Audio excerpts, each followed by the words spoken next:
ഗതാഗത മന്ത്രിയെയും ധനമന്ത്രിയെയും രൂക്ഷമായി വിമർശിച്ച് കെഎസ്ആർടിസിയിലെ ഭരണാനുകൂല സംഘടന.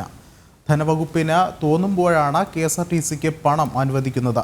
ജീവനക്കാരുടെ ശമ്പളം നൽകാൻ കഴിയാത്ത ആളാണ് ഗതാഗത മന്ത്രിയെന്നും കെഎസ്ആർടിസി എംപ്ലോയീസ് യൂണിയൻ എഐടിസി സംസ്ഥാന ജനറൽ സെക്രട്ടറി MG രാഹുൽ ജനം ടിവിയോട് പറഞ്ഞു.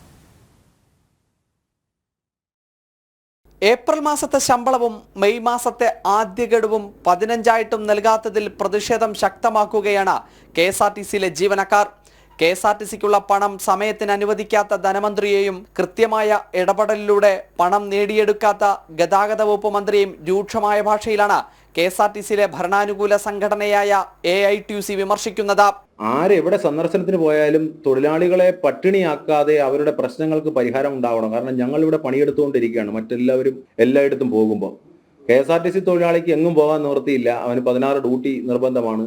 190 പ്രവൃത്തി ദിവസം ഇല്ല എന്നുണ്ടെങ്കിൽ അവൻ്റെ ഒരു വർഷം അവൻ്റെ എൻ്റെ സർവീസിൽ നിന്ന് പോകുന്ന ഒരു സാഹചര്യമൊക്കെ നിലവിലുള്ളതുകൊണ്ട് ഈ തൊഴിലാളി ഇവിടെ ഒരു ദിവസം പോലും അവധിയെടുക്കാതെ അവൻ്റെ കുടുംബത്തെ കൊണ്ട് ഒരു ദിവസം പോലും പുറത്തു കൊണ്ടുപോകാൻ കഴിയാത്ത, വരുമാനമില്ലാത്ത തൊഴിലാളി ഇവിടെ വല്ലാതെ കഷ്ടപ്പെട്ട് പണിയെടുത്തുകൊണ്ടിരിക്കുന്ന ഒരു സാഹചര്യത്തിൽ അവരെ ന്യായമായും അവർക്ക് ലഭ്യമാകേണ്ട ശമ്പളം അത് ആരെവിടെ പോയാലും എവിടെ നിന്നായാലും ലഭ്യമാക്കാൻ കഴിയുന്ന സാഹചര്യം ഉറപ്പാക്കണം.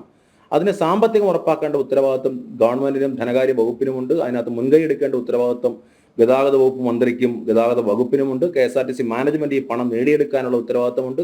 ശമ്പളം വൈകുന്നതിൽ പ്രതിഷേധിച്ച് ചീഫ് ഓഫീസിന് മുമ്പിൽ സത്യാഗ്രഹ സമരവും സംസ്ഥാനതല ജാഥയും നടത്താനും തയ്യാറാവുകയാണ്. ജൂൺ മാസം സ്കൂൾ തുറക്കാൻ പോകുന്ന ഒരു മാസത്ത് തൊഴിലാളികൾ അവരുടെ കുടുംബങ്ങൾ കുട്ടികൾക്ക് വേണ്ടി യൂണിഫോമും ഷൂവും നോട്ട്ബുക്കും പുസ്തകങ്ങളും എല്ലാം വാങ്ങേണ്ടുന്ന ഒരു സാഹചര്യം നമ്മുടെ മുമ്പിലുള്ളപ്പോൾ അത് ഒന്നും കാണാത്ത ഒരു നിലയിലുള്ളൊരു സമീപനവുമായി കെഎസ്ആർടിസിയുടെ മാനേജ്മെന്റും വേണ്ടത്ര ഫണ്ട് അനുവദിക്കാത്ത ഗവൺമെന്റ് നിലപാടും ഇത് രണ്ടിനോടും ഒരു ഘട്ടത്തിലും പൊരുത്തപ്പെടാൻ നമുക്ക് കഴിയില്ല. അതുകൊണ്ട് തന്നെ നിരവധിയായ പ്രശ്നങ്ങൾ തൊഴിലാളികൾ നേരിടുന്ന പ്രശ്നമുണ്ട്. 190 ഡ്യൂട്ടി ആയി ബന്ധപ്പെട്ട നിരവധി വിഷയങ്ങൾ, അതുപോലെ തന്നെ ബ്രീത്ത് അനലൈസറിന്റെ പേരിൽ നടക്കുന്ന കൊടിയ പീഡനം ഉൾപ്പെടെയുള്ള നിരവധി പ്രശ്നങ്ങൾ നമ്മുടെ മുമ്പിലുള്ളപ്പോഴും തൊഴിലാളികൾ അതിനോടെല്ലാം സമരസപ്പെട്ടുകൊണ്ട് വലിയൊരു വിഭാഗം ആത്മാർത്ഥമായി പണിയെടുക്കുകയാണ്. ആ തൊഴിലാളികളെ സംബന്ധിച്ചിടത്തോളം അവരുടെ മൊറൈലിനെ ചോദ്യം ചെയ്യുന്ന ഈ നടപടിക്കും നിലപാടിനുമെതിരായ ശക്തമായ പ്രതിഷേധമാണ് ട്രാൻസ്പോർട്ട് എംപ്ലോയീസ് യൂണിയൻ എഐടിസി മുന്നോട്ട് വയ്ക്കുന്നത്. അതുകൊണ്ട് വളരെ അടിയന്തരമായി തന്നെ ഇന്ന് ചേർന്ന സംസ്ഥാന ഭാരവാഹി യോഗം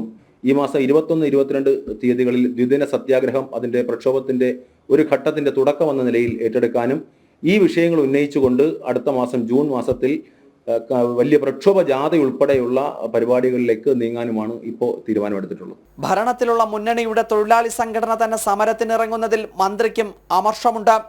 അഖിൽ പലോട്ടുമഠം, ജനം, തിരുവനന്തപുരം.